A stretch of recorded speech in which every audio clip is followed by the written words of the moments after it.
when you do go there and you play this game, man, and I was talking to somebody the other day, you can throw records out the window, you can throw expectations out the window because this game is truly rivalry games are truly kind of one of their own.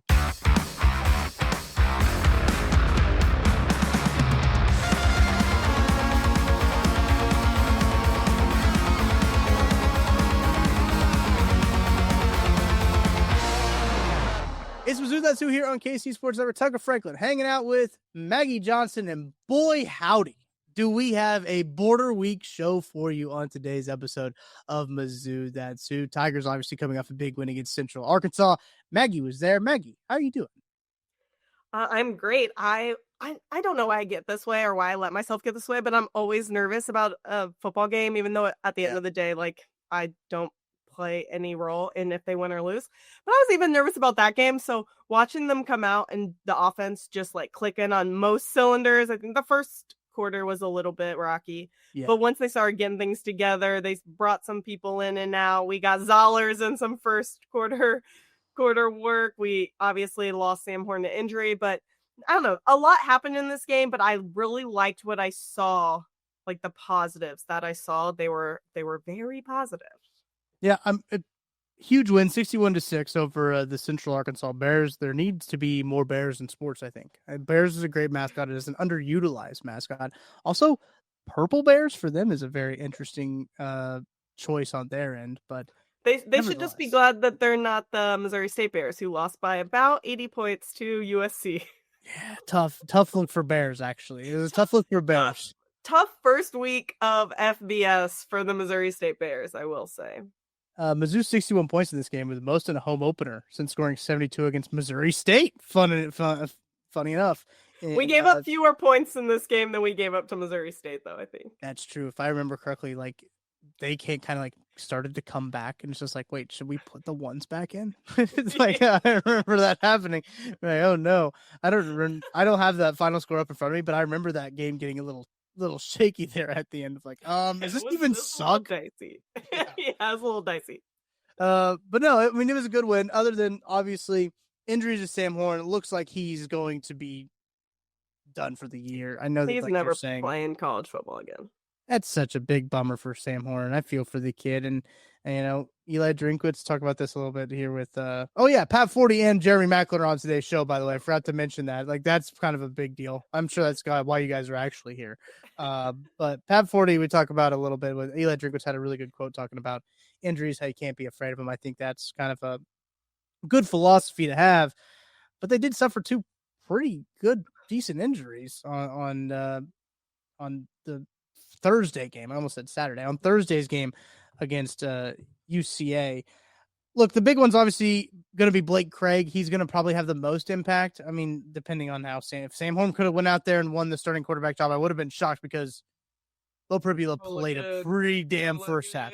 Yeah, so like he would have had a lot to do to try to win that quarterback spot. And look, those two 99-yard drives he put together. Oh, I mean, also props to the punter at Central Arkansas. I'm like, can we get... One of them was a quick kick, I think. One of them was a quarterback quick kick. Oh, yeah, one of them was that quarterback. You don't see that very often anymore. No, it was pretty awesome. But yeah, he had to get down the field. Beau had to get down the field twice, and I think he did a great job. The drive right before the end of the half was great. He just looks like he's been throwing to these guys his whole career. Like, the chemistry I felt like between all of them, basically all the wide receivers. You got why do I always do Alubade? I say Alubade. I said it right. Say it fast. I know you have to say it fast, and you cannot. It's like Okwebunam. Like, you just gotta like do it. No, he got some catches. I thought Josh Manning did well. Obviously, Marquise Johnson had a game. Kevin Coleman had a game. So he just looks like he's been thrown to these guys for years. I just, if you're watching on the video, you saw me just give an absurd reaction. It wasn't to what Maggie was saying, because I was reading the game notes that Missouri football puts out. Shout out to the Missouri Sports Information Department. Phenomenal people over there. Love them over there. They put out these notes, and the one that took me aback, I thought this was crazy. Speaking about these two 99-yard drives, that's the first time in 20 years that an SEC team had 2 99-yard touchdown drives in a single game, according to ESPN. So interesting. In I the whole game? Yes, 2 99-yard touchdown drives in a single game in 20 years. First time in 20 years that's happened. But look, Beau had a great day. 31-yard touchdown run in the second quarter, the longest touchdown run by a Missouri quarterback since Blaine Gabbert in 2010. And that was a wild scramble too. Yeah, he got pressure chased quick. And yeah, he did. And Ahmad Hardy had a great block on that at the end of him, that scramble. So I loved it. Yeah, it was good. Look, I mean, 23 of 28, 346 yards of total offense and 4 touchdowns. Like, look, you're looking at that stat line, like what Sam Horn would have had. He would have had to be nearly perfect, I think, for him to win that starting quarterback job. And, we always kind of anticipated it was really Beau's job to lose. And he went out there and certainly did not lose it. He has the highest completion percentage by a Mizzou quarterback in their debut since Brady Cook in 2021 against Army. He did that in the bowl game, actually. It's kind of funny. So the last quarterback to have a debut. Yeah, great point. That's actually a really good point. Didn't even think about that. His 2 rushing touchdowns were the most by a quarterback in their Mizzou debut since Warren Sites in 1984 against Illinois. He had 65 yards on 10 rushing attempts that Beau did. So he looked really good. The Missouri defense looked really good. They kind of held firm. A lot of those guys, too, getting a lot of different guys in there, got a lot of different looks. The Mizzou Stadium also has a different look a little bit, too, Maggie. But thoughts on the Centennial Project? I know a lot of stuff has been announced this Border War Week. Lots of buzz around the program. A lot of people are going to be coming out to Mizzou. Jeremy Maclin's going to be one of those guys coming out to Mizzou. Lots of alumni are going to be back. The state of the team, state of the stadium. How do you feel about it? The stadium. So I've driven by the project, the construction side a couple of times, but it's way bigger from inside of that stadium. I mean, the amount of sound that just it being enclosed is going to provide these game day atmospheres is incredible. I thought that the game day atmosphere was good on its own. I mean, you just sold out on a Thursday night, Central Arkansas. So I thought the student section did great. I obviously think that because it was like an FCS opponent and we were winning by a lot, I don't think it was as rowdy as it's probably going to be on Saturday. There were a lot of quiet drives when the Bears had the ball, but no, overall, I thought that fans did a great job showing up, especially students. Student section has looked great the past 3 years, so I have no complaints about the student section. Yeah, I mean, really, shout out K-State fans really for selling this one out too. I mean, we got to shout out to K. They've really put on for us there. Ramped up our program. They really have. There's a live stream you can watch of the construction camera, by the way. Yeah. I actually do. I have watched it a couple of times, and I got it up right here, just watching the cars barrel by.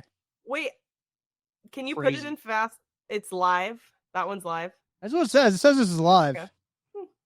I don't know. They might be lying to me. Which no, I mean, I think it's live. Yeah, I think it's live. If I had, cool. Yeah, I mean, it's kind of crazy that they're able to do this, but I mean, I thought that I didn't want it to look a little like Vanderbilt-y, right? You know how Vanderbilt had their active construction site? Mm-hmm. I didn't think it looked that bad like on TV. Like on TV, I don't know if you could really tell that there was like construction going on. Like, the Vanderbilt project was a lot different because it impacted a whole lot of stuff with just like the like locker rooms, and I think it was like everything with Vanderbilt. And I'm curious, did it really impact how you enjoy a Missouri Tigers game with the construction at all? No. Okay. No, not during the game. Okay. I will say, and for people listening, which I know that they've been making a big deal of this, I did get caught in the traffic jam that was going from east to west inside the stadium. And it's funny because I even sent it to like my Mizzou group chat. Mizzou had posted some things on social media. Mm-hmm. With social media these days, it shows up 2-3 days after. It'll be like 3 days ago, Mizzou posted this. Well, that's when it showed up on my timeline. So I didn't even know that there was an exterior, like a path outside the stadium to walk around, because I park up by Mizzou Arena, but I sit on the west side. So it's pretty far to get there. I usually just go in the east, walk on that inner concourse in the south end zone, and get to my seats.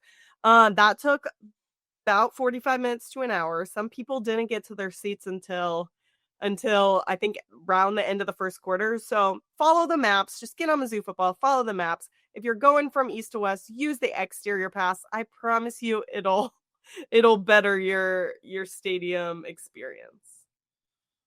Well, there should be a lot of people in Columbia for a pretty darn big week.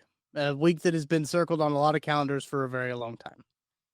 It's the whole reason. I mean, it's the whole reason we didn't I'm not going to say it's the whole reason we didn't play the bowl game, but everybody's saying that we didn't play the bowl game because we were scared of Kansas when we already had Kansas on there. So, and Drink said that. Drink's like, I'll see you in Columbia on September 6th, 2025. So you have a lot. You've talked a lot about this game over the past few years. For the first time since 2011 and the first time since 2004, this game will be played in Columbia. This game will be played, number one, since 2011. Played in Columbia since 2006. Sorry, this was the last time it was played in Columbia. Looked at the dates wrong, but 2004 I think is the last time that they beat us in Columbia. Yes, that was the last time that Kansas beat Missouri in Columbia. Mizzou currently riding a 3-game winning streak coming into this. So big week. We had to pull out the big guns for you guys at the Mizzou That's Who podcast. Really excited for you guys to hear our interview here with Jeremy Maclin. Never heard of him. I mean, pretty darn good NFL wide receiver, pretty darn good Mizzou wide receiver. Also, the fact he only played for 2 years for the Missouri Tigers and was a 2-time All-American. And is in the College Football Hall of Fame. Yes. I saw his locker there whenever I went to the Mizzou at Georgia game a couple of years ago in his induction year. It's pretty cool. His resume speaks for itself. He's really is a guy who is on the Mount Rushmore of Missouri athletes. I think if you stretch out to athletes, he might even still be on there, truthfully, for what he did for the football program. And phenomenal NFL player, Kansas City Chief, Philadelphia Eagle, basically an Andy Reid guy, pretty much is how it comes down to. But homegrown. Homegrown. Back coaching in Kirkwood as well. So I mean, like, he is out here. He was so gracious with his time to spend some with Border War Week right here. We will have an interview with him coming up talking about the Missouri-Kansas rivalry, his thoughts on the state of the program as well. And Pat Forde will follow that up too. But Maggie, before we get to those, I mean, I guess we should give our predictions. We'll get into the game a little bit more. We didn't give predictions with Pat, but like, what do you think? How do you think this game's going to go? Right now, Missouri is 6.5-point favorites as it stands. So a touchdown will cover. Thoughts on this one? Talented talent. I like Mizzou better. Yep. The only position that I fear is obviously that quarterback position with Jalen Daniels, only because mobile quarterbacks have hurt us in the past. It was funny. Drink came on and I think he said something about this is somebody came on and said, this is the best quarterback that we've ever faced. And I think he's confusing his Jay Daniels a little bit because I'm still going to give that to Jaden Daniels as opposed to Jalen Daniels.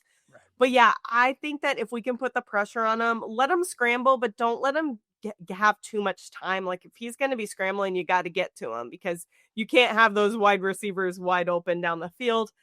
I like what I saw from our offense. I like Beau's legs. I think that Kansas is just a little bit too young and a little bit too experienced. I think they might be over their heads a little bit on this one. So I'm picking Mizzou to win somewhere between that like 35-20, 35-21 even, maybe somewhere like in that range. I think a 10 to 14 point spread is about where I think that Mizzou should win this game. I am confused why this is only 6.5. I think if you look at these two teams, as Maggie, as you mentioned, on paper, Missouri is a much more talented football team. They have all the talent that they need to win this game. They have, seems like a quarterback that can really command the offense. Look, I know it was against FCS competition, but he was commanding the offense. The 2 99-yard drives is not an accident, right? Like, that is a guy who has a good control of the offense, and I was really impressed with Beau's ability to place balls, and, like, his accuracy was tremendous. Like, that really blew me away. I think that this game is a 2-score game.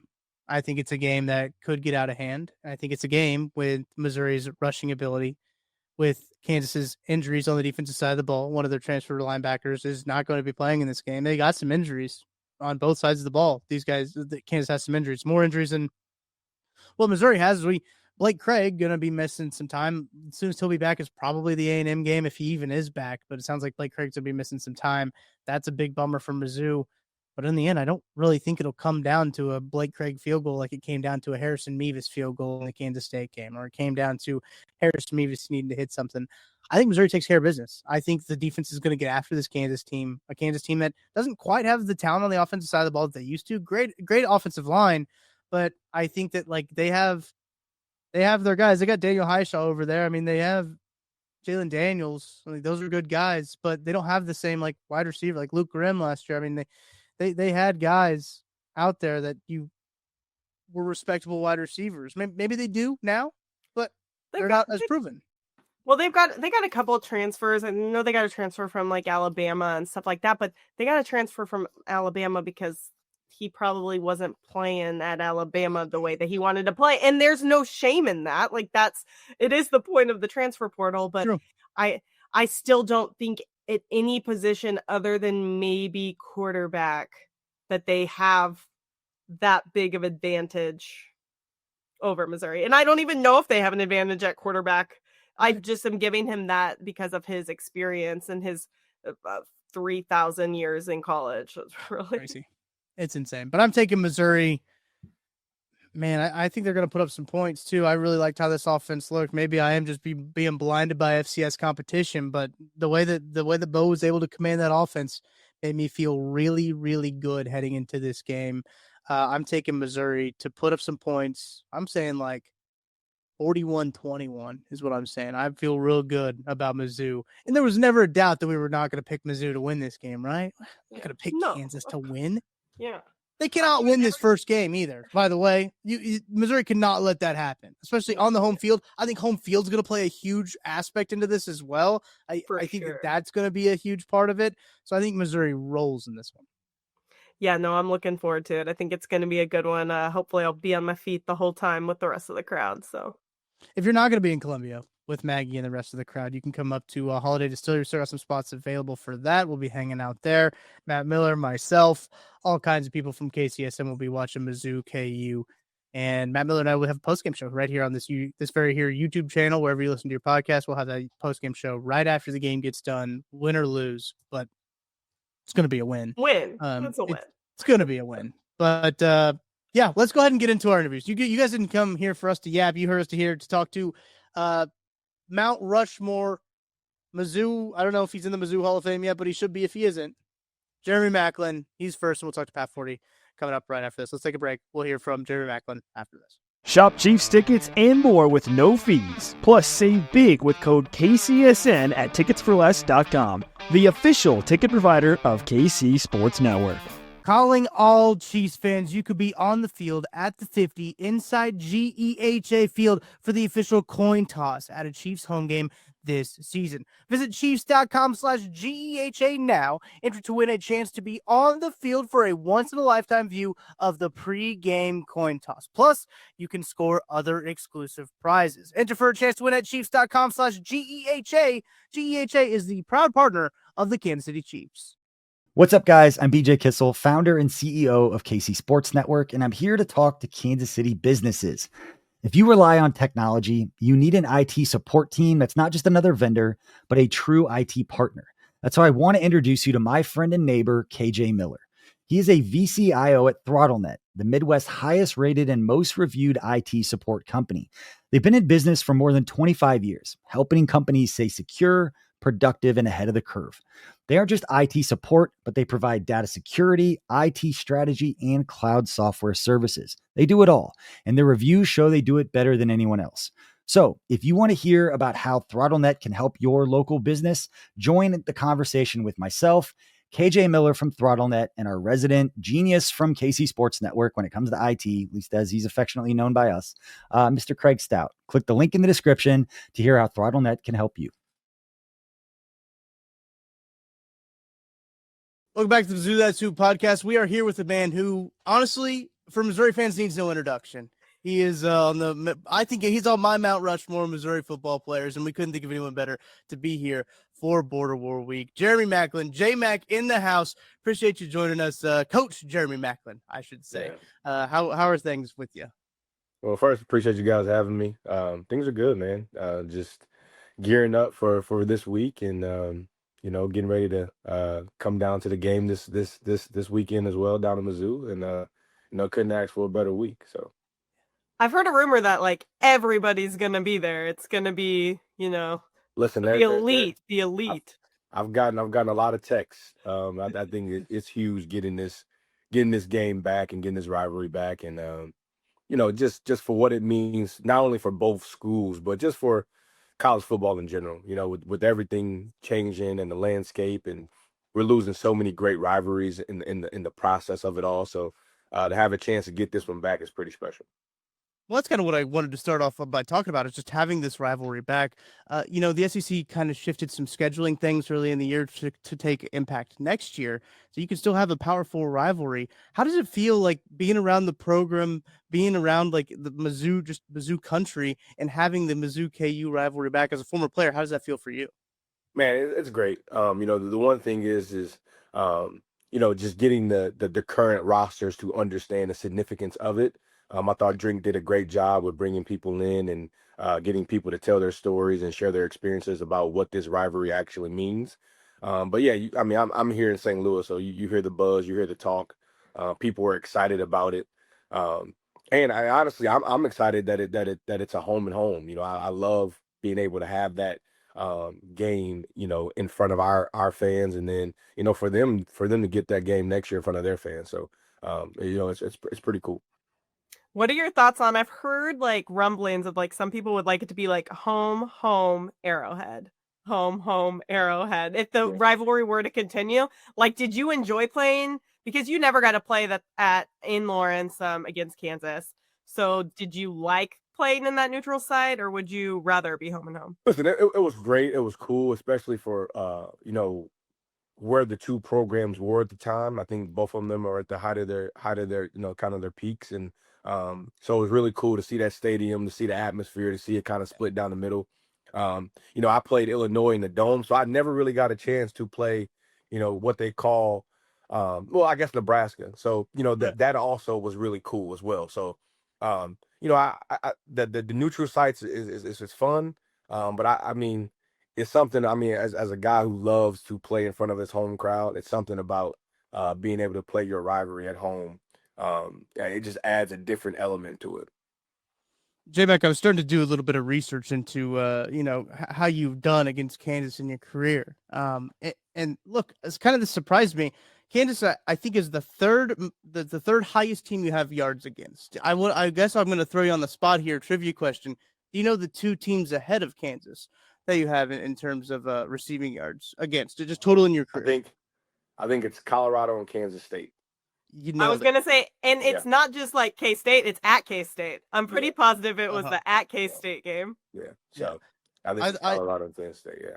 Yeah, you nailed it. Kansas State, 261 yards on 17 catches. Both 17 catches, by the way. Interesting enough. Okay. And 242 yards against Colorado. Some big games there, obviously. Big games against Kansas as well. I just want to know, you only played the rivalry for 2 years. What are some of your fondest memories from this rivalry? I mean, it could be on the field, it could be off the field. I know there's a lot of stuff that goes on in between the two fan bases, at least. But what's kind of the memory when you think of the Border War? What's the one thing that sticks out to you? What's crazy is you're so locked in as a player that you don't really see all the peripheral stuff that's going on. I know there's a lot of stuff that goes on between the two fan bases, the two schools. And I think right now with social media, it's probably a little bit more accessible to be able to see and get a hold of. But man, you're so locked into it. You're so locked into like what's going on, and especially in 07, we're trying to get the number one ranking in the nation. We're trying to play for a Big 12 championship. And we're trying to do all that while still understanding the significance of this game. And Kansas at the same time is playing for a number one ranking. They're playing for a Big 12 championship. They're playing for a chance to play for a national championship as well. So, I think that game alone stands out the most.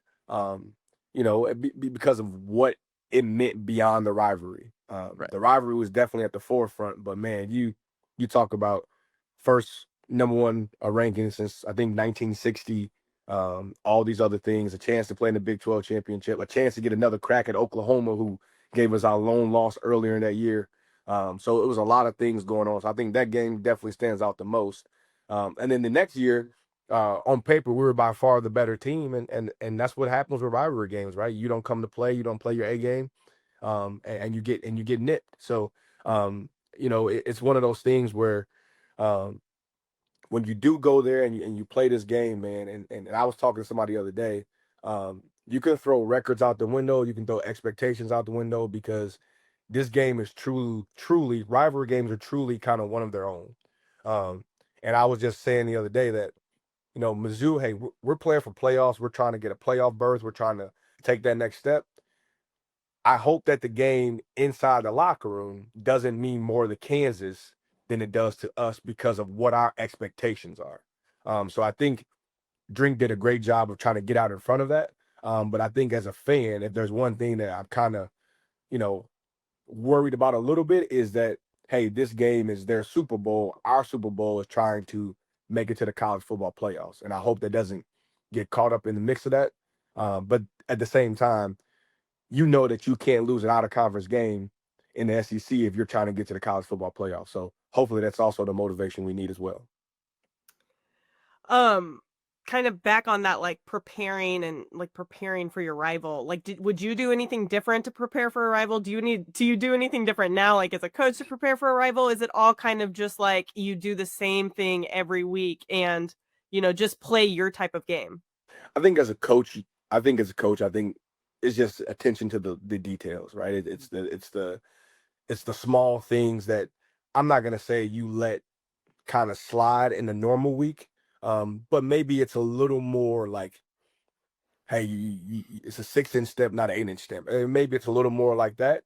I do think that kids, young adults, I do think, at the time you can sense, like, if your coach is a little frazzled or if he's a little kind of caught up in the moment, I think you can sense that. And sometimes that's not always a good thing. So I think as a coach, you kind of coach and you do things the same way. Us players, man, we're going to go out there and practice like we're preparing for any other game. But like I said, I do think that, just having the knowledge and the background of what it means to both schools is definitely a good thing. I honestly don't think that you do that during the game week. I think that, like I said, I think Drink did a good job of getting all that out there in the summer and leading up to the season. But I think as a player, while you understand what's going on, you still prepare the same way. I want to ask you about that. What are some of the things that the Drink has done? We've heard a little bit of like what he's brought in, maybe a historian here or there, but have you heard anything specifically else outside of that, of what he's done to kind of help these guys? Because I mean, look, the last time this rivalry game was played, like these guys were in elementary school, like, so they would have no real reason to know anything about the rivalry game. What else has he kind of done other than like bringing in a historian? Yeah, I think so. I think he did that. I think he did a lot of, videos and film stuff. I think he did a lot of like just reading some of like the stuff going on in the world of how this even originated. Because like I said, this is way deeper than football. If you really go back and you think about the history of it. So I think he just made him very aware of how big it is in the grand scheme of things. Yeah. But yeah, from what I was told, he brought in people to talk about it. He showed a bunch of clips, a bunch of videos. I know GP was a guy that he definitely leaned on to kind of understand like the significance of it. And I guarantee you, because I play in one here in St. Louis against Webster Groves, and you get people. Sometimes people don't even want to talk about how great of a season you had or what you did. We went to the Final Four last year, but it's all about, hey, did you beat Webster? There's going to be a fair share of fans out there that, hey, if we go 6-6 this year and we beat Kansas, right? Like, to them, like that's what needed to happen. Now, clearly, we got higher goals right now, but I think that's how big it is. To put things in perspective for you, that's how big it is. Well, and you also look back at the 2007 season, like we also played that game during rivalry week. Like it wasn't a week Yeah. 2 thing. So it was like the height of it. At the end of the season, everything's on the line. A little bit different this year with it being so early, but I feel even back in 2007, like everybody's still kind of talking about Kansas a lot, even though I would say their schedule was a little bit easier than our schedule back then. But Definitely. like, did you guys feel like underdogs? Because I don't know I don't think Mizzou feels like an underdog this year, but they're not ranked and people aren't ranking them. So I feel like there still is a little bit of an underdog mentality. I think it's perfect for drinking them. I think something to prove, right? That's been their motto. Something to prove. Okay, hey, we won back-to-back 10-win seasons, and you guys don't want us ranked in the top preseason top 25, and we go out there and take care of business the first week, and we're still not ranked. Okay, well, it's still that kind of that something to prove mentality. Back then, there was no doubt in our mind that we were better than Kansas, right? I think everybody knew it. I think the national media knew it. I just think that they were undefeated at the time and we had taken an L. So I don't think that you could have ranked us ahead of them. But on paper, personnel wise, I think top to bottom, everywhere you sliced it, we were the better team. But you get there and that game's a 1-possession game because like that's what that meant. And they were well coached. And then sometimes all you need is a little belief, right? And that's a great thing about sports in general. But college football, you let a team, or football in general, you let a team stick around that you're quote unquote better than.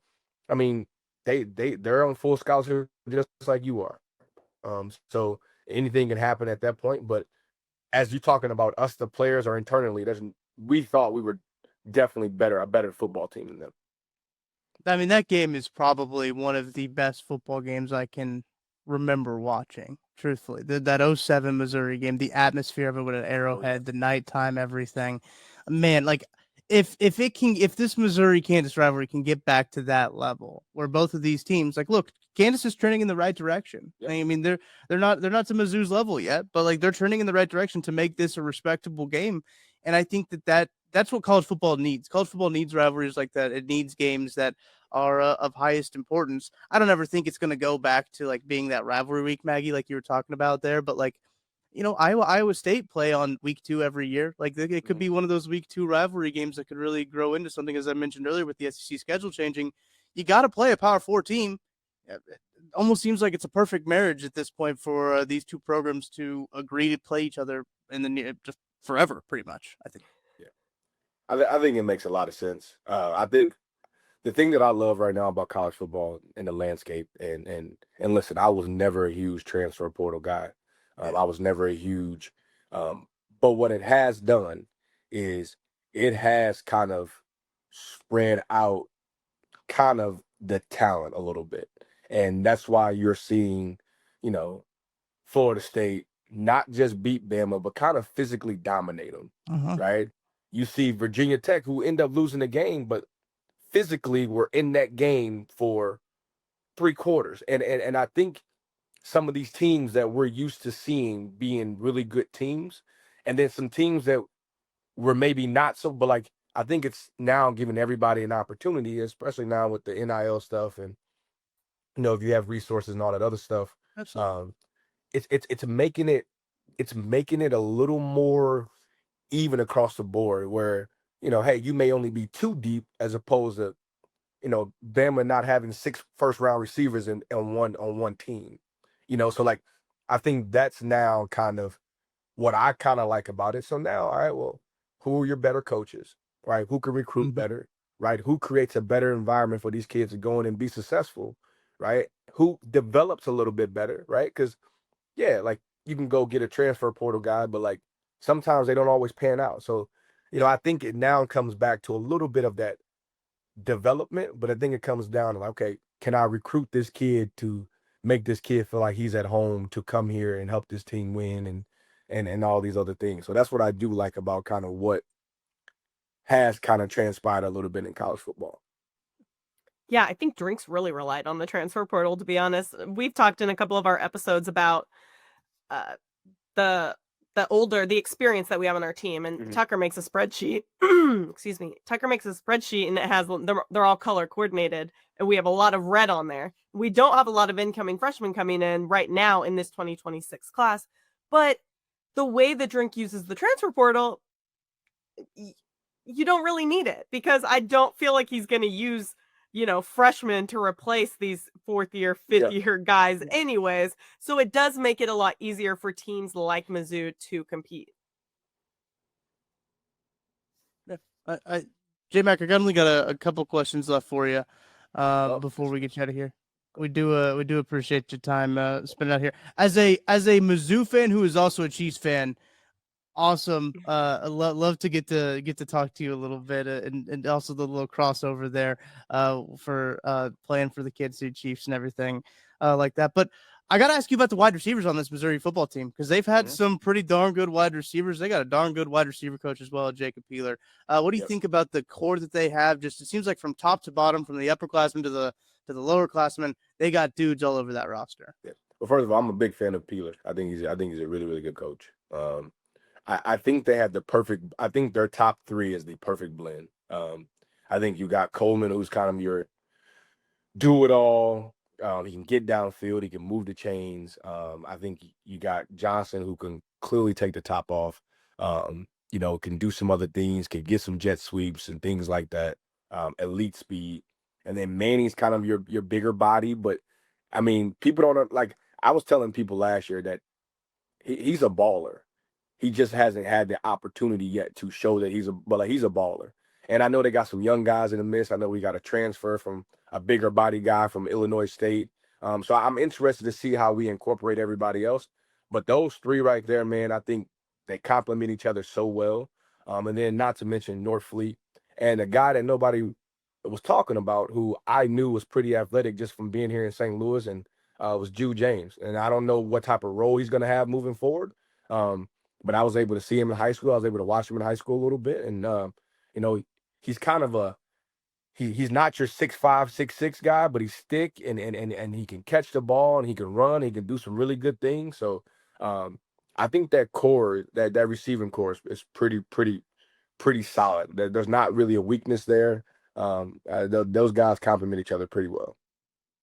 I love seeing all the talent from St. Louis and Kansas City go to Mizzou. And I know that was a big thing, I feel like, on that 2017 with like you and Martin Rucker and Chase Kaufman. And like, I'm good friends with Tyler Llewellyn and his family. So like them, we had so many people from the state of Missouri, and it's just really cool to see them succeed. And I think that Drink's done a good job with like all this NIL stuff to keep those guys at home. But like, how important was it for you when you were deciding where you wanted to go, to like, did proximity play a role? Yeah. Was it just the staff? Well, so for me, right, I was kind of, I'm not going to say that first big time St. Louis kid to go to Mizzou, because there was some before me, but I think I came at a very like pivotal time. And I'm not sure if I don't go there. I don't know if Blaine Gabbert comes. I don't know if some of these, Sheldon Richardson, I don't know if some of these other high-rated guys come. Stars are just what they are. They're stars, right? Because you still got to go out there. You still got to lace them up. You still got to go out there and play. But I think that, for me, Coach Pinko and his staff, like, that was home for me, right? I originally committed to Oklahoma. I went on a visit there. Bob Stoops had all his rings sitting out and the trophies, and I was basically in awe, right? And then Coach Pink was like, "Hey, Jay, like, I just want to let you know, Coach Pink and Coach Forde, hey, we're gonna still recruit you, right? Yeah, we're gonna back off a little bit because we want to respect your wishes, but like, we're gonna still recruit you because we really want you to be here at the University of Missouri." So it was a home state school. I was going down to games. And the more I went down there, man, the more it just felt like home, the more it felt like home. And I think that's credit to Coach Pinkel, his staff, Coach Ford, Coach Hill, Coach Yost, Coach Christensen. Like, I couldn't have asked for a better group of coaches, for what I was looking for at that time. And then, of course, yeah, you wanted to stay at home and family come out and watch you play. And, we didn't have the means for them to drive to Oklahoma every weekend and come play. We didn't have the means to go to UCLA or Texas Tech or South Carolina, some of these other schools that I were considering. So for me, it just kind of all the, chips fell in the right place, and it became, where I needed to be. But yeah, to touch on what you said, like Drink has done a phenomenal job in the state of Missouri. I think Kansas City, St. Louis, both, and even guys who he maybe doesn't get the first time around, right? They're coming back. So Kevin Coleman, Toriano Pride, got the tight end from the Ohio. Like, so it's been a really, really good thing to see. And earlier when I was talking about, it's not necessarily with the landscape and the transfer portal, it's not necessarily like the development of kids. It's how well your in-state kids do at your school. And I think that is going to be huge with the success that I think some of these schools are having, in particular us, because we have we got Kansas City and St. Louis. There's no other big time schools that we're competing with in state. So I think the more success, the quicker we can develop those kids and more success they have, I think that does nothing but just puts us in that category to be able to compete, not just once, twice, maybe, but like every year with some of the quote unquote blue bloods. That's great. That's great stuff. Maggie, you got anything else I got one final question, but you got anything else before we get out of I have one final question too, and it's just for the fans. When you're typing Kansas, do you lowercase the K? You want me to be honest with you? Of course. So early on, I want to say when I was in school or right after, yes. Now I'm being a coach and me having relationships with these coaches in Kansas, and some of my kids may want to. No, I do not. I'm sorry. I respect it. I respect it. Coach, we obviously know you got, big game coming up this week. Missouri high school football underway. How are the boys looking this year? How are the Pioneers shaping up? We're 1-0. Won our first game. It was very much a first game, sloppy. So as a coach, you got to go back and you got to correct some of the things that you need to correct. I always give credit to the other team. But we just were sloppy. So, there's a standard and there's a way that you do things, and we did not play up to that standard. So that starts with me. So I always take the responsibility because it is my responsibility. So, those are things that we're trying to, carve out this week, and hopefully go out there and put a better display of the type of football we want to play on the field. Defensively, we were great. Offensively, we were not so great. So, love it. Appreciate the honesty. Appreciate the time, Jeremy, for hanging out with us, talking up on some Border War week. So we're going to take a break. We'll be back with more Mizzou That's Who right after this. Happy Border Week, everybody. It is KCSN betting analyst Benny Heiss here. We got an update on the lines for this week's Border War Showdown. Got my pick coming up in just a moment. But, I live on the Kansas side. I was driving to the Missouri side, ironically, for something that you can't get in Kansas.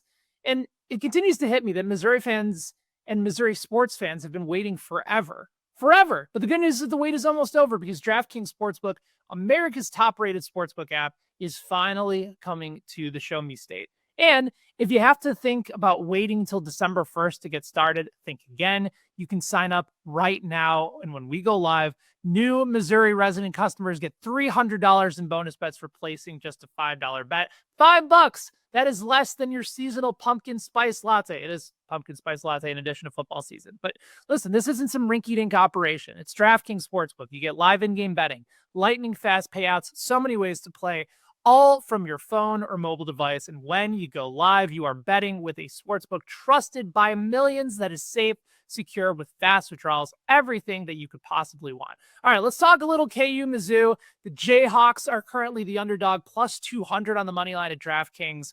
Mizzou favored by 6.5 points, slightly towards the Mizzou side at minus 6.5 and minus 115. Total right now at 50.5, slightly towards the over at minus 115. Now, as of Wednesday, the money seems to be on the Tigers. That's according to the DraftKings Network Live splits. 73% of the betting handle on Mizzou compared to 62% of the bets. The same goes with the total approaching that key number of 51. 87% of the cash on the over at 50.5.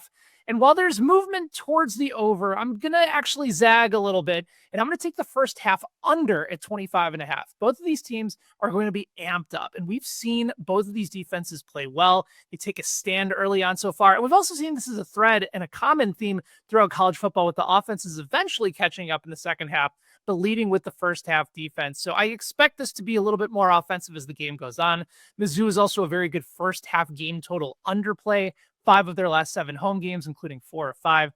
KU tends to be a little bit slower starting on the offensive side. In general, going 4 of their last 5 on the under in the first quarter at home. So I like that first half under 25.5 over at DraftKings Sportsbook. Now here is your move. You download the DraftKings Sportsbook app today.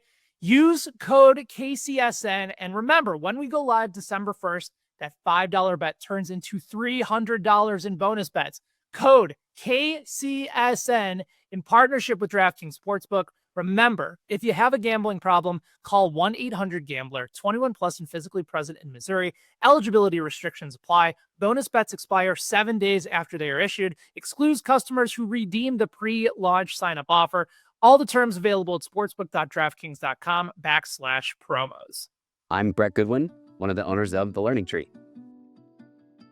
The Learning Tree is a neighborhood toy store in Prairie Village, Kansas. This been here in this location since 2000s, and my husband Alan and I purchased the store in 2023. Alan and I grew up in families where we've always wanted to have a business together. Alan grew up, for instance, his parents had a jewelry store. I worked in a local toy store here in Prairie Village when I was growing up. When this opportunity happened in 2023, we knew right away we wanted to contact them and pursue the store. We wouldn't have been able to get the store without the team at Emprise Bank. From the day we contacted them, they knew what we needed to do, which was very helpful. I would absolutely recommend the team at Emprise Bank to anyone looking to secure a business. We worked with Emprise from day one. They were extremely helpful. They were always great resources. We talk to them frequently. They know the area. They're very friendly. We know who we're going to talk with, and they know what we need to do. We hope we'll see you at the Learning Tree. Welcome back into Mizzou That's Who podcast. Tucker Franklin, Maggie Johnson hanging out with Sports Illustrated senior writer and a Mizzou made guy, Pat Forde, joining us here on the Mizzou That's Who podcast. Pat, thank you for taking some time sitting down and talking some border war with us. Hey, happy to do it. Great topic. If there's anything that can lessen the objectivity of a sports writer that went to Missouri, it's playing Kansas. So there it is. It's funny. I was talking to one of my friends that's a KU grad, and I was like, I'm not telling anybody, but Pat Forde's coming on my show, and they're like, oh, he always says mean things about KU and so biased towards Mizzou. I'm like, yeah, that's why we're having him on. I hope it's a clean, well-played game, and Missouri wins by 7 touchdowns. No. I love to see it. That's why you subscribe here for that analysis. But Pat, let's just talk about the renewing of this rivalry. This is a rivalry that hasn't been played in a while. Missouri does have a 3-game winning streak in the rivalry, by the way, if we want to throw that out there. And they're a program that has a lot of high expectations coming into this year in terms of where they want to go and how they've looked so far this year. But also just the renewal of the border wall rivalry and how they're doing it with the home and homes and no neutral sites as of now.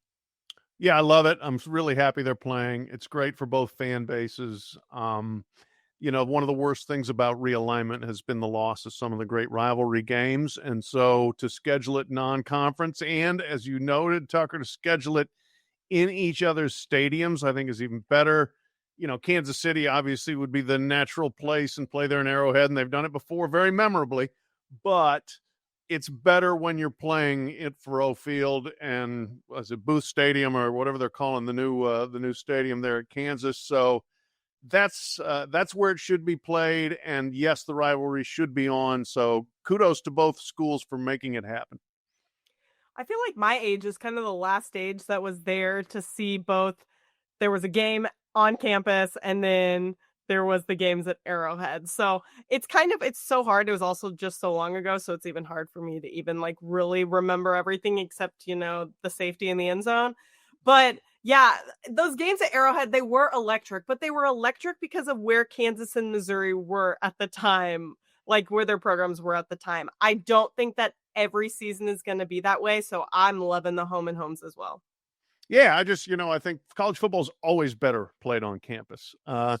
sometimes you get, I will say that like the 50-50 crowd split for OU Texas or for Florida Georgia is fun. It really is, but I still think that when you have to go to somebody else's home, and the challenge of that, and then the fervor that it brings out in the home school, that's what makes college football really special, because that's different even, than the NFL or anywhere else. And you just feel it all week on campus when you have a big home game coming, especially when it's a rivalry game. And people are cranked up and they're, just getting more and more excited. Wednesday, Thursday, Friday is nuts. And then Saturday, you finally play the game. So, I think it's perfect the way they've got it set up now. And I sure hope they continue it in perpetuity. Absolutely. Especially with the way that the SEC is changing their scheduling stuff. It almost makes too much sense for them to continue it with the perfect marriage with another P4 school that they can keep in their schedule for all time. And I think that's a perfect, we talked about this with Maclin, like it can kind of be that week 2, like the Cyhawk trophy type of rivalry that you can always do and hold it there. I think that's that'd be really cool. I want to get your thoughts on this, Pat, because like this rivalries came back in basketball more recently than it has in football. Missouri obviously getting the huge upset over KU last year. How much do you think that's added to the rivalry? I know it's a completely different sport, but it feels like the fan bases now are starting to get a little bit more chippier with each other since when this rivalry first came back a few years ago in basketball, the sport that KU wanted it to come back in, right? And Missouri was able to upset them and now get some bragging rights in that. I think that was huge. Absolutely. I was great for Dennis Gates, great for Missouri. And, let's be real here. The reality is that Kansas is almost always had the better basketball program. So for Missouri to get a win like that, I think does reestablishes, yes, this is going to be competitive. Kansas better be ready. You can't just expect Missouri to roll over when you play the Tigers. And 2, yeah, you know what? It's going to matter. It's going to resonate for your NCAA resume and all that sort of thing. So, I thought that was fantastic and an indication that, I think Missouri basketball is in a good place. And I think it does carry over now to this football game a little bit too. That guarantee that got Kansas's attention. Well, you also had Drinkwitz up there with signs with the, however many level 5 violations or whatever it was, 5 level 1 I don't remember what it was.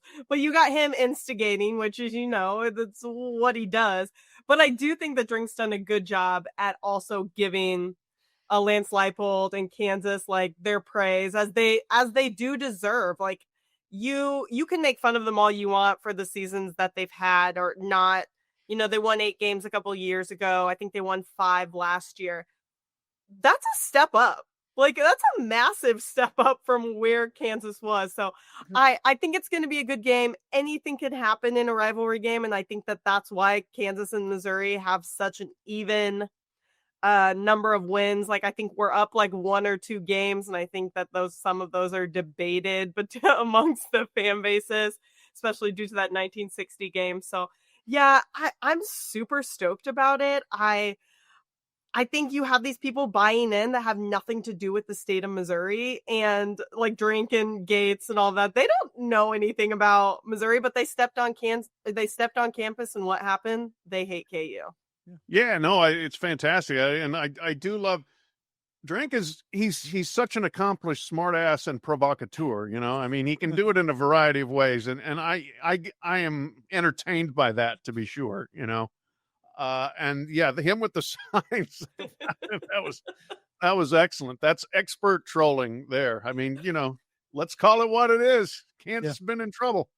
But yeah, on the football side, Kansas it's been a little harder to hate them because A, they've been so terrible for so long. And then B, Lance Leipold's just a good guy who's done a really good job. So there's no real history of conflict there. I think Kansas fans will, if they haven't already grown to hate Eli Drinkwitz based on the basketball game alone, they will quickly. And I do expect Missouri to win and possibly escalate the dislike that will come from Kansas for him. But that's good. That's fine. That's all good and well. And it's good for Missouri, especially if you're going to schedule this game for Kansas to at least be decent. And, they were god awful I was at the 07 game, the game in the history of the rivalry. And then I think for another year after that, maybe 2, Kansas was pretty good, and then they just fell off a cliff. Yeah. And they finally made a good hire in Leipold, and they're back. And so if Missouri's going to play them, you want somebody that, if your program's doing well, you should win more than you lose. But also it's a game that helps your strength of schedule.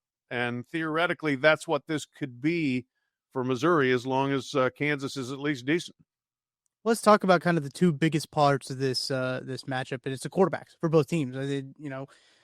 Jalen Daniels is one of those guys who seems like he's been in college going on his 7th, 8th year at this point. He's been around for a minute, a guy who has kind of established himself as a college quarterback. And Beau Pribula had a really good game, really good first game. I don't think you could have asked for anything better from what you saw from Beau. But thoughts on both of these quarterbacks heading into this matchup, where I think that this is going to be kind of the looking point, the sticking point for a lot of people going into it. Yeah, it should be a great, really fun quarterback matchup. You're right. I mean, I think they're similar in terms of they've got all the skills. They can throw and they can both run, and they can make big plays. And I think they both carry themselves with a high degree of confidence. So, I don't expect either of them to shrink from the fight here at all.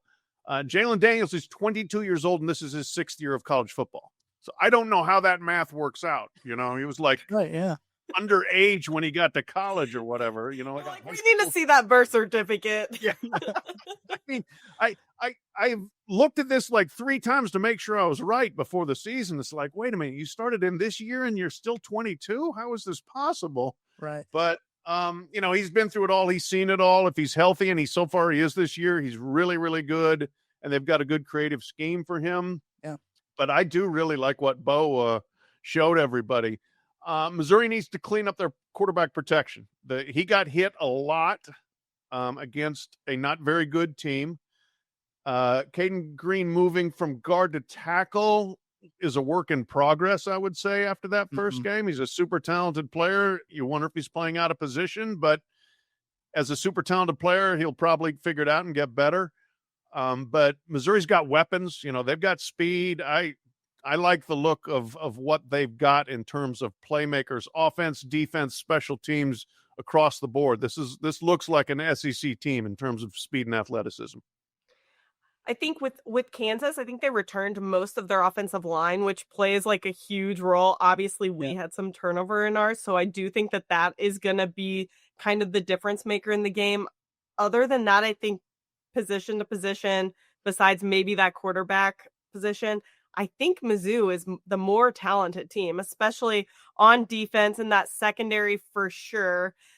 Kansas had to replace Kobe Bryant. They had to do a lot of, and Lance Leipold did a good job in the transfer portal, don't get me wrong, but even then he went and got some linebackers. The linebackers are out for the game. So I think that Mizzou should be the more talented team on this field, but it's all going to come down to that offensive line for me. Yeah, execution, got to be able to play. And, obviously Kansas, their coaching staff is not dumb. They can look at the film and say, okay, we're going to throw blitzes at them. We're going to do whatever. We're going to make that offensive line show that they've gotten better. Kansas offensive line is good so far, and they have had the advantage of playing 2 games to Missouri's 1 to work out a few more kinks, if you will. But I agree. I think in general, just Missouri is the program is further along than Kansas's program. There's more talent. There's more speed, probably more strength as well. So the advantages, I think, are there as long as you show up and execute.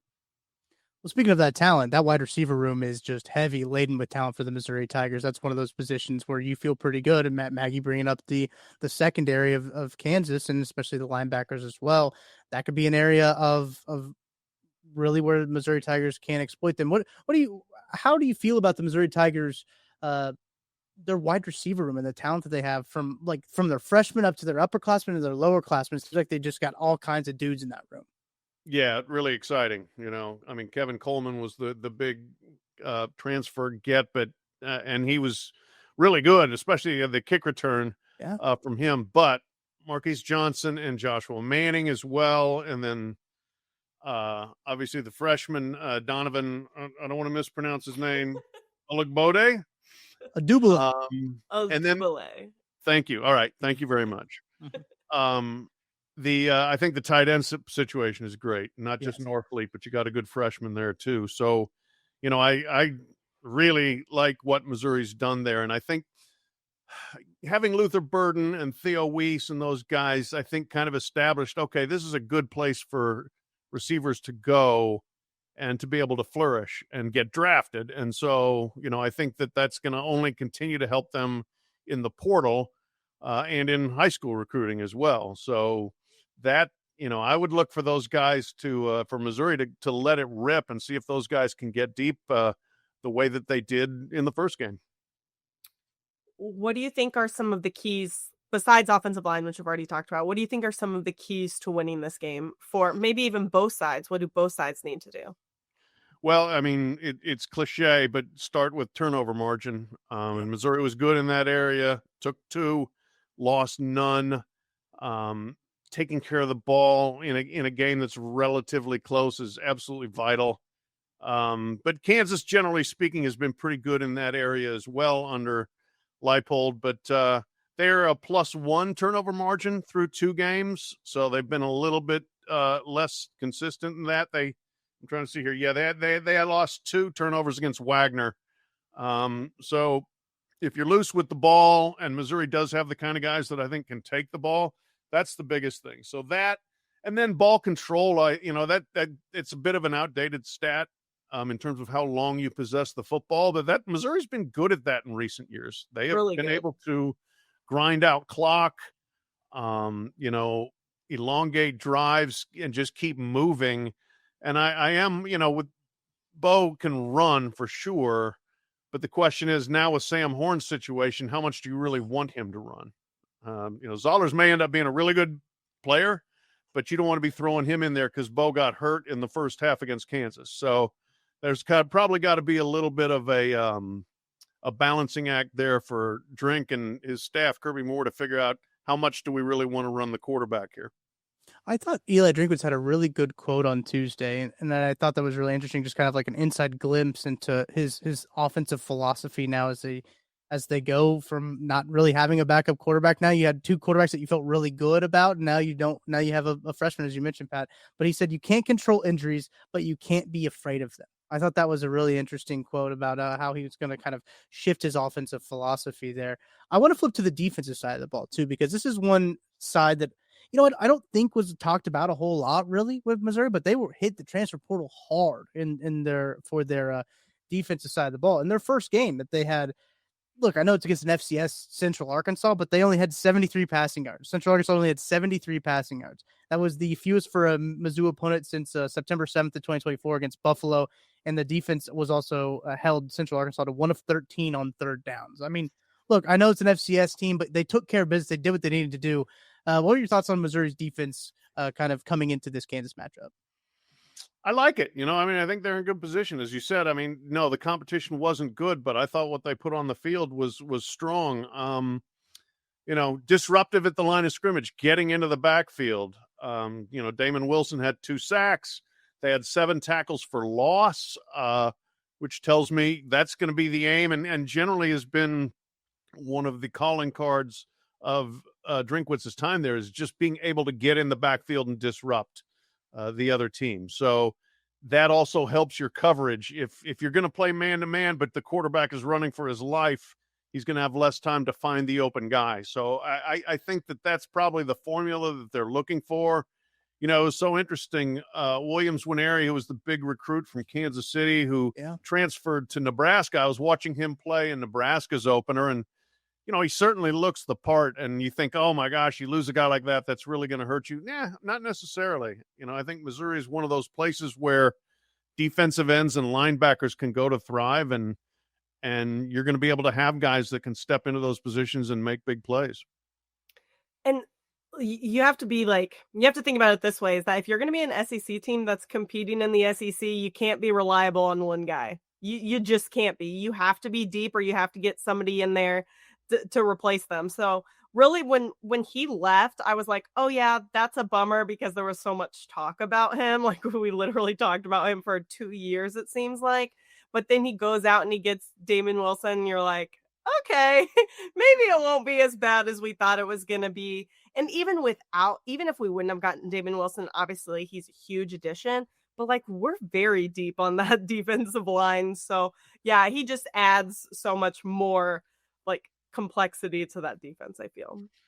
Yeah, and that's again, like I think Missouri has been really good in the portal for a couple of years now, and that goes back to Drink and his staff are good talent evaluators and talent procurers, and Missouri's showed up in terms of NIL. I mean, they've got people putting up the money to get impact players. So, I don't really worry too much right now, year over year, from a personnel standpoint, because I have pretty confident that Drink's going to be the kind of guy that brings in good players all the time. So not necessarily just a kind of a big picture question for you, Pat. Like after you got to see Missouri play against Central Arkansas, again, a lesser opponent, it feels like every time you talk about that game or anything from there, you have to mention that it was an FCS opponent. Did your expectation of this team change at all? Where they can go, what they can do? And there's no like FPI predictors now saying that they've got higher chances of making playoffs than Alabama and some of these blue blood schools out there. So did your expectations change at all? Yeah, not pretty much the same. And I was doing a speaking engagement last week before the games were played, and I was touting Missouri as a sleeper playoff team, largely because of the schedule. Yeah. Right? I mean, you open with 6 straight at home, and I do have thoughts and prayers for the student body after 6 straight home games. Feel bad for us. We're driving too. I have to drive 2 hours like every, Kansas City, St. Louis every single weekend.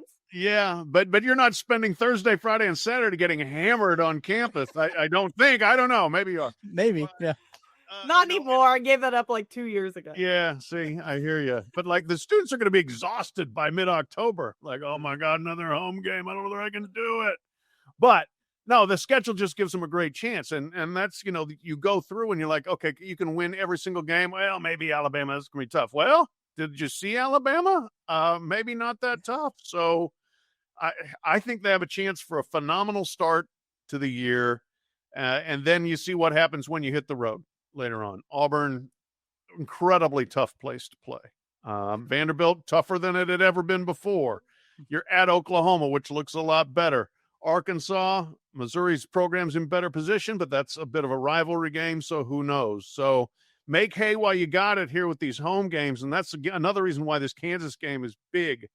Get this W, get Louisiana, then South Carolina comes in, and that's when it starts getting real. But I think they really have a chance for a fantastic start that builds up confidence, chemistry, and a lot of momentum going into the back half of the season.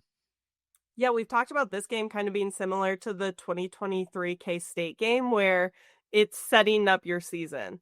Like, where is your team going to go? And not only season, but like it could be a trajectory thing because Mizzou's really controlled the recruiting in the area. Nebraska's come in and gotten a couple guys because they're still the name Nebraska, but they're not Nebraska of the 90s.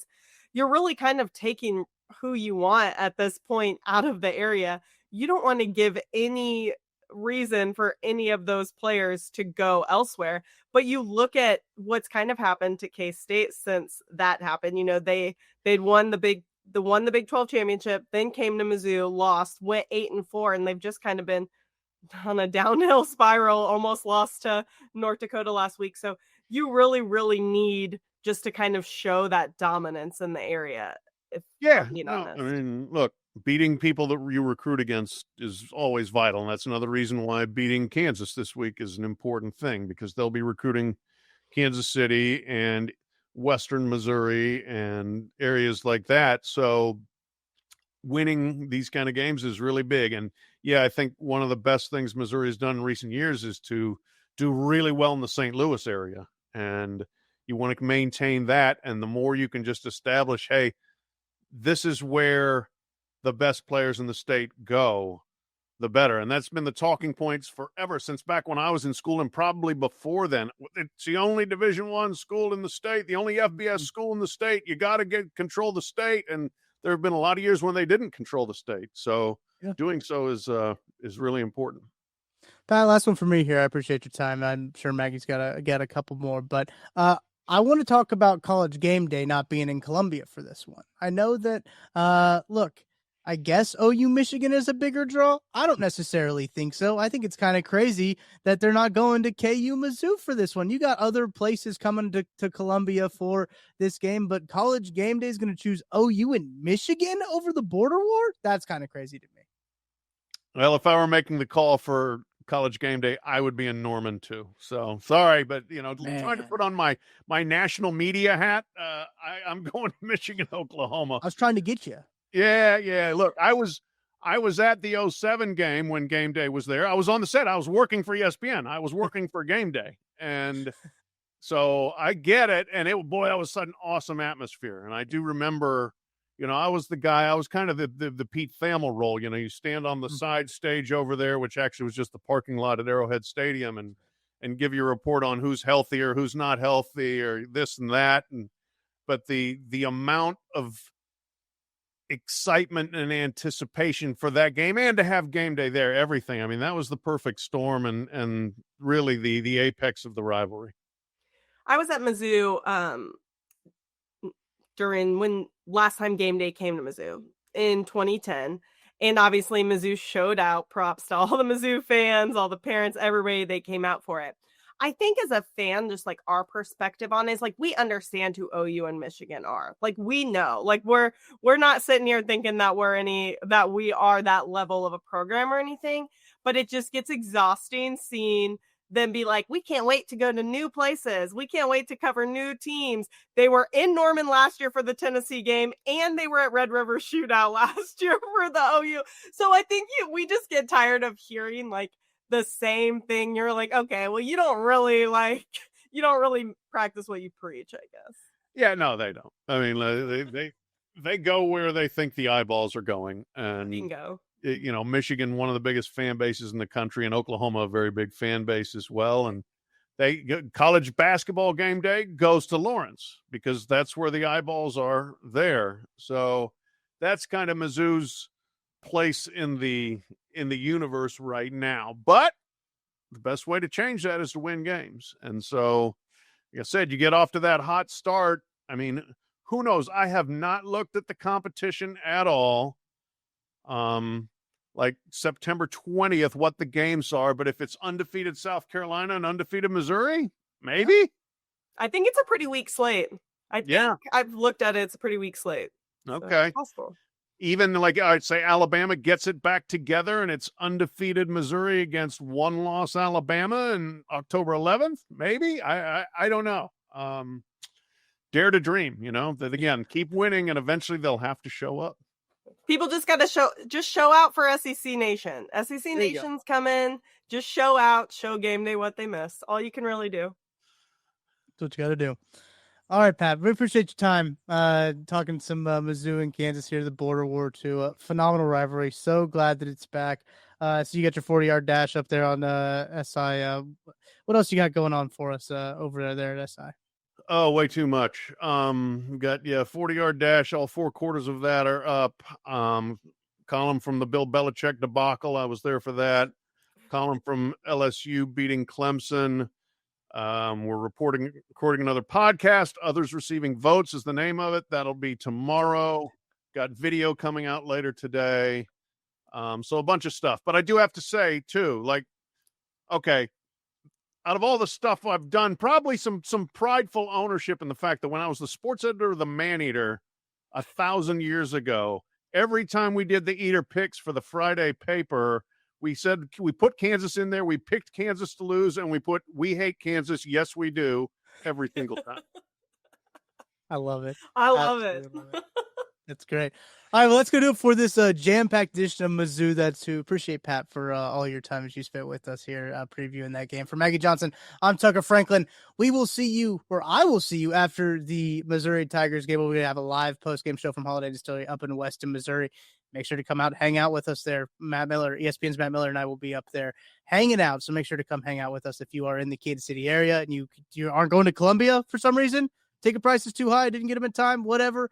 We're in Kansas City. You can come and hang out with us at Weston, Missouri, Holiday Distillery. We'll have a post-game show for you then. And we'll be talking to you after a Missouri Tigers victory. We'll see you then.